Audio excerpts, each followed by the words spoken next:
یکی از روش‌های جدید و مرسوم ارتباطات عاطفی جهت ازدواج و پارتنرشیپ رابطه راه دوره. این موضوع برای هموطنان ایرانی خیلی بیشتر داره رخ میده. بنابراین به نظر میرسه این ویدیو بتونه کمک مفیدی برای این نوع افراد باشه. در اینجا 6 تا نکته مهمی که میتونه به حفظ این نوع روابط کمک بکنه رو با هم مرور میکنیم. مورد اول، موقع جدایی به هم هدیه‌هایی بدین که یادآور خاطرات شیرین باشه و طرف مقابل بتونه اون رو اغلب نزد خودش نگه داره. چراغ خواب، عروسک، جواهرات، هودی یا مایک چند تا از نمونه‌هایی هستن که میشه ازشون الهام گرفت.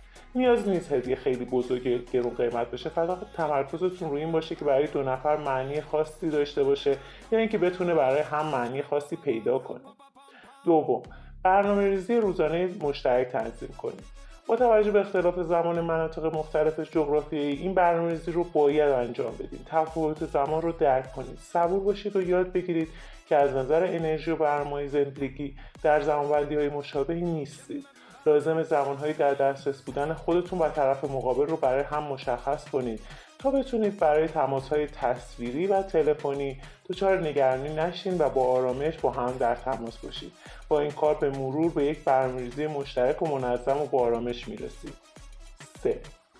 اعتماد سازی کنید و طرف مقابل رو بدون اطلاعات کافی قضاوت نکنید. یادتون باشه اختلاف زمان و مکان مسئله خیلی مهمیه. ممکنه موارد غیر قابل پیش بینی مثل بیماری یا مشکلات خانوادگی بر هر یک از طرفین رخ بده و باعث اختلال در الگوهای ارتباطی معمول بشه.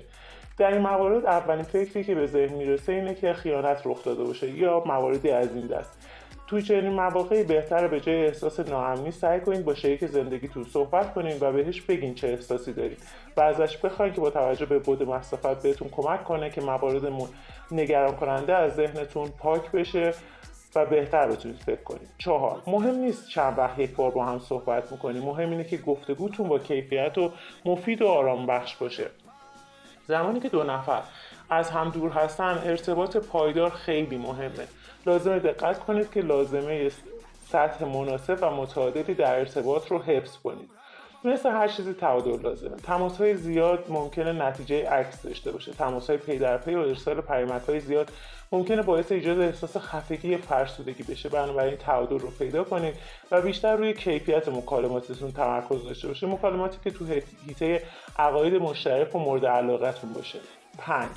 برای دیدار با یکدیگر برنامه‌ریزی کنید، اما ایدئالگرا نباشید. ممکنه بخواید حداکثر استفاده را از زمانهای با هم بودن ببرید و برای انجام این کارهای هیجان انگیزی رو برنامه‌ریزی کنید. اما یادتون باشه همه ما انسان هستیم و بهتره به هم فضا بدیم.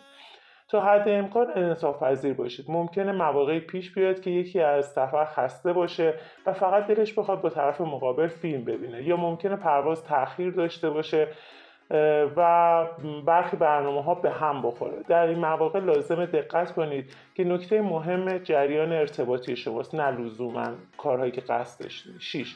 اجازه ندید که چالش‌های شما رو از هم جدا کنه. بعد مسافت خود به خود باعث ایجاد فاصله میشه. اجازه ندید این فاصله به خاطر چالش‌های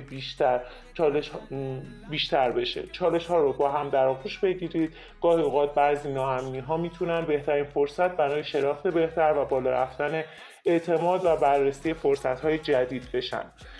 یک قدم به عقب بردارید و به این فکر کنید که چرا از هم دور هستید. به این دلیله که به مدارس مختلف میرین، به کالج‌های مختلف میرین، یا به دلیل ارتقای شغلی مجبورین موقتا از هم دور باشین. این تصور غلطه که فقط یکی قرار باشه نیازها و خواسته‌هاش رو فدای دیگری بکنه. در واقع این نوع طرز فکر باعث ایجاد احساس خفقان و عدم رشد میشه. برای رسیدن به با هم بودن برنامه‌ریزی کنید و تسلیم نشید.